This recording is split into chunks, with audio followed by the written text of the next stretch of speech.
The cafeteria was full of noise, laughter, music, the clatter of trays, until the sound of a splash cut straight through it. Hot coffee splattered across a new student's shirt, steam mixing with cruel laughter. Every eye turned toward the corner table, where a group of senior boys grinned, pleased with their performance. The target? A quiet black kid they'd never seen before. To them, he was an easy victim, somebody who didn't belong. What they didn't know was that the same hands wiping coffee from his shirt had broken boards, medals, and records. And in less than a minute, their arrogance would collide with something far stronger than hate. Jamal Rivers had just transferred to Crestwood High, a quiet suburban school known more for lacrosse trophies than diversity. At 17, he'd already learned how to walk into new spaces carefully, reading the room before it had a chance to read him. His mother called it invisible armor. His father said it came from experience. Either way, Jamal knew how to smile politely, how to keep conversations short, how to stay out of the spotlight. Outside school, his life couldn't have been more different. Evenings were spent at his family's small martial arts studio, tucked between an auto shop and a grocery store. His mother ran the business, teaching discipline to kids who had too much energy and not enough direction. Jamal had been training since he could walk, black belt, 3 national medals in Taekwondo, known in the competitive circuit for his precision and calm composure. But at school he hid it. No one wanted to know that the quiet black kid by the window was faster, stronger, and more focused than almost anyone in the room. The first days at Crestwood were polite enough, but the stares lingered a little too long. The questions came a little too sharp. "Where are you really from?" someone asked, voice dripping with curiosity disguised as friendliness. In gym class, people looked surprised when he moved with skill. In the cafeteria, entire tables fell silent when he passed. Jamal noticed it all, tucked it away, and stayed quiet. Still, a part of him believed kindness could outlast bias. So when he sat alone in the lunchroom that Thursday, unpacking his neatly wrapped sandwich, he didn't brace himself for what would come. He had no reason to imagine that a group of boys across the room, loud, restless and spoiled on power, would soon decide that his existence was a joke worth performing. The lunchroom always smelled faintly of pizza and bleach and the perfume of high school routine. Jamal sat near the corner table, the one closest to the vending machines, sketching new footwork patterns in the margins of his notebook as he ate. It was the first time in days he'd allowed himself to exhale. For a moment, he felt almost invisible in the best way. But invisibility doesn't last long when someone is looking for a target. A sudden flick of motion broke his focus. A crumpled napkin hit the side of his tray. Then another. He looked up. 3 boys at a nearby table stared back, each wearing the smirk of someone testing boundaries. They were older, varsity jackets, loud laughs, confidence that swaggered like it owned the oxygen in the room. One of them, a tall blonde senior named Reese, leaned back in his chair, drumming his fingers on a half-empty coffee cup. His friends were whispering, elbows nudging, eyes fixed on Jamal like he was entertainment waiting to happen. "Relax," Jamal told himself, pushing the trash to the side.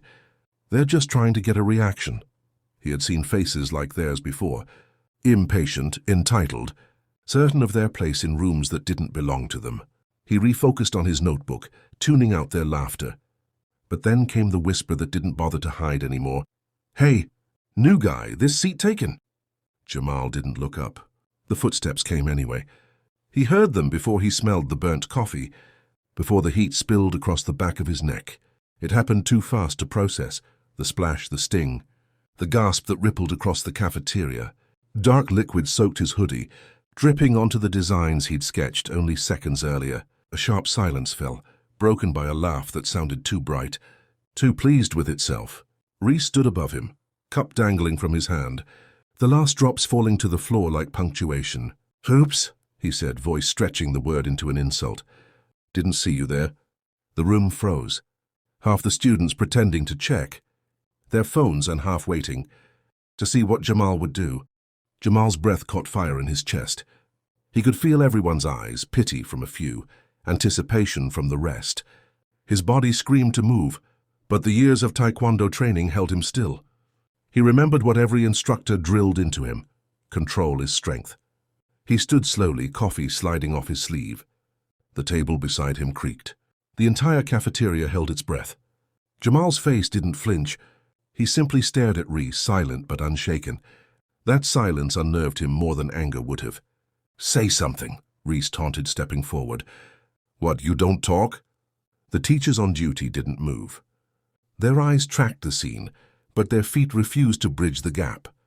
It was as if the spectacle had written itself outside of their authority. Jamal turned his gaze briefly toward them, and that glance alone made the crowd whisper. Reese felt it too, the faint tremor of insecurity that ran through the laughter. Then, to recover, he did what bullies do when fear begins to creep in. He doubled down. He tore the notebook off the table before Jamal could grab it, flipping through the pages filled with sketches, sweeping lines of martial artists mid-kick and small notes, written in perfect handwriting. "What is this?" Reese said loudly. "Karate doodles? You thinking you're Bruce Lee now?" His words drew laughter, easy and contagious, because cruelty always comes cheaper than courage. Jamal felt the floor tilting beneath him. The years of learning discipline rattled against hurricane winds of anger. But still he did nothing. He couldn't give them the fight they were searching for. Reese crumpled one of the pages, tossed it into the nearby trash bin, and leaned close enough for Jamal to smell the arrogance on his breath. "People like you," he whispered, "need to remember where they are." That phrase, "and where they are," hit harder than the coffee. It wasn't just insult. It was geography. It was "you don't belong." Something inside Jamal snapped into a quiet, razor-sharp clarity. His pulse slowed. His breath settled into rhythm. The cafeteria seemed to fade into white noise. He looked at Reese, really looked, until the laughter around them echoed hollow. For the first time, Reese saw something in Jamal's eyes that didn't fit the role of victim, calm, focus, the look of someone who had already chosen his timing. Jamal didn't raise his voice. He didn't lunge. He simply picked up his soaked notebook and walked away. You could feel the confusion ripple across the cafeteria. Victims aren't supposed to walk away without breaking. Victims are meant to explode or crumble, not exist in mastery over their anger. And when Jamal disappeared through the door, leaving the bullies behind, the silence that filled that room was heavier than any shout could have been. But the story didn't end there. By the end of the day, someone had edited the footage from a student's phone, cutting the quiet restraint into humiliation. They posted it online with lazy captions and fast mockery. New kid gets schooled. The video hit every group chat by sunset. The crowd's version replaced truth with performance. That evening, while Jamal stood in front of the mirror trying to wash the coffee from his hoodie, his phone buzzed endlessly. Messages poured in, from classmates he barely knew, from strangers hiding behind usernames. Some mocked. Some apologized too late, but one carried weight. It came from a teammate at the martial arts studio. "We saw the video. Master Kim wants to talk." And that text was the spark that twisted humiliation into something else entirely. At training that night, under the fluorescent hum of the studio, Jamal struck the pads harder than ever before. His breath echoed through the mirrored room. Every ounce of confinement poured out, every taunt, every stare, every quiet injustice. When he stopped, sweat dripping down his temples, his instructor stepped forward, voice firm but proud. "There's power in every strike," he said, "but there's even more in deciding when not to use one." Jamal didn't respond. He didn't need to. Something deep inside had steadied again, not revenge but readiness. Meanwhile, the next morning at school, Reese had no idea that the same boy he'd ridiculed had been training for years with national champions, that his composure wasn't fear, it was discipline. The bullies laughed as they spotted him crossing the hallway, whispering jokes as he passed. But what they didn't know was that the video had reached people far beyond their school walls, people who wouldn't stay silent, people who would soon turn the tables in a way no one expected. The sound of the first bell echoed down the hall, but loud enough to feel like a countdown, to the moment when control would meet consequence, and life would remind everyone what strength really looks like. The next day began like any other. Cold cafeteria air, plastic trays clattering, and the familiar tension that followed Jamal like a shadow. Everyone had seen the viral clip by now. It wasn't just a story whispered down hallways. It was everywhere. In every phone, in every chat group. The caption under it wasn't about the bullies. It wasn't about what they did. It mocked him. Words like overreacted, can't take a joke, and worse filled the comments. Truth had been flipped into entertainment. By lunchtime, Jamal felt the weight of hundreds of unseen eyes judging him, dissecting him, deciding what kind of person he was. He sat at his familiar corner table, though everything about it felt poisoned. The bullies sat near the center of the room, feet sprawled across chairs, laughing loudly, as though the world had congratulated them. And maybe it had. When mockery turns into viral content, cruelty becomes currency. The bell over the cafeteria door chimed, but Jamal barely noticed. His focus locked on the table of boys. He didn't need an apology. He needed acknowledgement. Something inside him snapped into quiet purpose. He stood. The scrape of his chair cut through the noise. Conversations slowed. Phones came up instantly, because the world wanted part two. He walked toward them.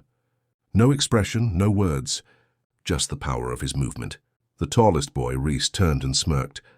"Here we go again," he muttered to his friends, sitting up like he was about to perform for a crowd that didn't deserve the front row. When Jamal reached their table, Reese's hand swung out casually, a flick meant to dismiss him, but it landed on Jamal's hoodie, tugging it sideways. The motion wasn't violent at first. It was dominance masked as teasing. The crowd drew closer, their eagerness thick with disbelief and anticipation. "You gonna spill your milk this time?" Reese said, mocking laughter breaking across his voice. Jamal didn't respond. He simply stood still, eyes level. His hoodie slipped off his shoulder, revealing the patch of his martial arts club on his sleeve, a small, stitched logo almost no one noticed before. Someone near the back gasped quietly. Reese caught it, glancing down, recognizing too late that this wasn't the same boy from yesterday. The shove came unplanned, a mix of panic, pride, and fear of losing control. Reese's hand hit Jamal's chest, sending a bottle tipping off the table, liquid spraying across the floor like a boundary being crossed. Time slowed to fragments, the gasps, the choked laughter, the sudden silence that swallowed it all. Jamal didn't flinch. He closed the space between them before anyone could breathe. One swift movement, precise, disciplined, not aggressive. He stepped aside, turned, and redirected Reese's momentum, with nothing more than balance and skill. The bully stumbled, crashing backward against the table, trays scattering in a metallic echo. A collective gasp surged through the cafeteria like a wave. Every phone was up now, recording. But this time the lens caught something different, power-controlled, restraint sharpened. Jamal stepped back, breathing steady, body perfectly aligned, not angry, just centered. The other boys froze. They weren't fighters. They were opportunists. And when power rebalanced, opportunists retreat. Reese stared up at him from the floor, humiliation coloring his face, the same red as the spilled drink pooling beside him. Their eyes met, and for the first time, Reese saw what he had been mocking, a man contained inside a boy. Strength without hatred, authority that didn't demand permission. A teacher's voice finally broke the tension, shouting for everyone to stop, but no one moved. The silence returned, the kind that demands reflection. Reese tried to speak, his pride scrambling for footing, but nothing came out loud enough to matter. The cameras had already told a new story, one he couldn't control or twist. Jamal turned away. He didn't wait for applause, didn't look for validation. The weight in his chest felt lighter, though not from victory. It was relief, but a complicated kind, the relief of surviving another test he never agreed to take. As he walked toward the exit, someone whispered, "Did you see that?"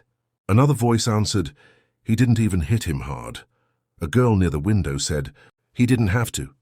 Jamal stepped outside into clean air, his heartbeat slowing as sunlight pressed on his face. He could still hear the echoes of their shock behind him, but ahead was quiet. For the first time since the move, the silence didn't feel lonely. It felt earned. Inside, rumors were already rewriting themselves. Some students called him a hero, others said he got lucky. Teachers called it a misunderstanding. Administrators called it an avoidable incident. But everyone who had watched the video, the original humiliation and this second confrontation, felt something change. By sunset, the new clip flooded the same platforms that once ridiculed him. But this time no one was laughing. The caption read, "The boy they thought couldn't fight back." Millions watched, commented, shared, but Jamal didn't read any of it. He didn't need validation from strangers who had just learned to care. That evening he returned to the studio. The mirrors reflected exhaustion, not triumph. His teacher looked at him quietly before saying, "Strength isn't proven in what you strike, it's proven in what you protect." Jamal nodded silently. He looked at his reflection, the faint stain of coffee still visible on his sleeve, and finally exhaled. The world had seen both sides of him, now the victim and the fighter, but he knew neither told the full story. Injustice had forced him into defense, but dignity had kept him from destruction. The sound of his breath filled the empty hall, slow and even, like the rhythm of balance itself. For the first time, Jamal understood what power really meant. Not dominance, not retaliation, but control. The freedom to choose restraint in a world desperate to provoke violence. He left the studio that night, walking into the echo of his own footsteps, unaware that tomorrow the world would label him many things: hero, fighter, inspiration. But only he would know the truth: he hadn't fought to win. He fought to remind them he existed. And as the screen fades, the narration's final words carry forward like a pulse. He didn't just stand up to a bully, he stood up to a system that believed his silence was weakness, and now that silence was over. But outside those hallways, in the world of screens and headlines, his story became something more. The new clip, the one showing his control, his focus, the calm after cruelty, spread faster than gossip could ever travel. People saw not a fighter, but a mirror. They saw the quiet truth about what happens when someone is pushed too far and still chooses dignity over destruction. The same strangers who laughed days ago now called it inspirational. Journalists wrote about discipline, others about racial tension in schools that claimed to be safe for all. Every opinion carried a piece of the story. But only Jamal knew what it had cost. At home, things didn't feel resolved. His hoodie still carried a faint stain of coffee, the symbol of humiliation that no amount of washing could completely remove. He hung it by the studio door, not as a trophy, but as a reminder, proof that pain can stain you and still leave room for strength. His mother hugged him tighter than usual each morning before class. Pride and fear tangled in her eyes. "You did nothing wrong," she told him. Yet they both knew that sometimes being right isn't the same as being safe. It wasn't until weeks later, during the school's annual assembly, that Jamal understood the reach of everything that had happened. The principal stepped onto the stage, throat tight, voice awkward but sincere. "We can't erase the mistakes we've seen," he said. "But silence has never been protection. It's time we listen." Students murmured, teachers shifted. And then, without cue, Jamal was asked to stand. At home, things didn't feel resolved. His hoodie still carried a faint stain of coffee, the symbol of humiliation that no amount of washing could completely remove. He hung it by the studio door, not as a trophy, but as a reminder, proof that pain can stain you and still leave room for strength. His mother hugged him tighter than usual each morning before class. Pride and fear tangled in her eyes. "You did nothing wrong," she told him. Yet they both knew that sometimes being right isn't the same as being safe. It wasn't until weeks later, during the school's annual assembly, that Jamal understood the reach of everything that had happened. The principal stepped onto the stage, throat tight, voice awkward but sincere. "We can't erase the mistakes we've seen," he said. "But silence has never been protection. It's time we listen." Students murmured, teachers shifted. And then, without cue, Jamal was asked to stand. When he did, he didn't feel pride. He felt the weight of eyes again, but different this time, less judgment, more recognition. The same crowd that once laughed in isolation now held collective shame. Some could barely look at him. Others nodded slightly, like they were asking for permission to hope he forgave them. Jamal didn't speak. He didn't need to. The truth had already been said in the language of action, the universal dialect of self-respect. Later that day, while walking home, he passed the park near the bus stop, the same one where the bullies had shouted, at him months before. Now a mural stretched along the old graffiti wall. It wasn't perfect, but it was beautiful. Bold colors swirling into the outline of a young man standing calm in a storm of noise. Below it, painted in uneven letters, were the words, "Strength without hate." He stopped there for a long time, the wind tugging at the hood of his sweatshirt, and realized something profound. The story wasn't just his anymore. It belonged to everyone who had ever been told they were in the wrong place. Life moved on. The bullies transferred schools quietly, under the guise of academic realignment. The video found its way into presentations and classroom discussions about bias. It became a case study of restraint and injustice, replayed by teachers trying to explain empathy to kids who'd never needed it. Yet no lesson fulfilled the one Jamal carried every day. That true power doesn't live in retaliation, it lives in rising above what others expect you to be. He graduated a year later and earned a scholarship for his art portfolio.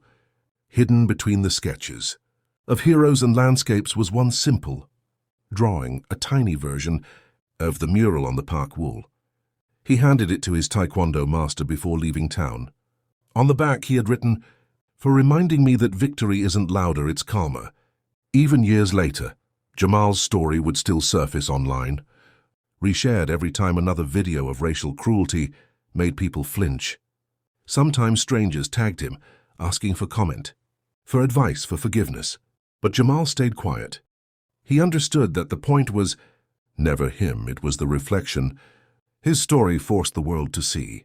Because for every Jamal captured by a phone camera, there were countless others whose pain never reached a timeline. Kids silenced by fear, workers ignored by managers, families judged before speaking. His story was proof, not of rare courage, but of the everyday strength people carry just to exist in spaces that question their presence.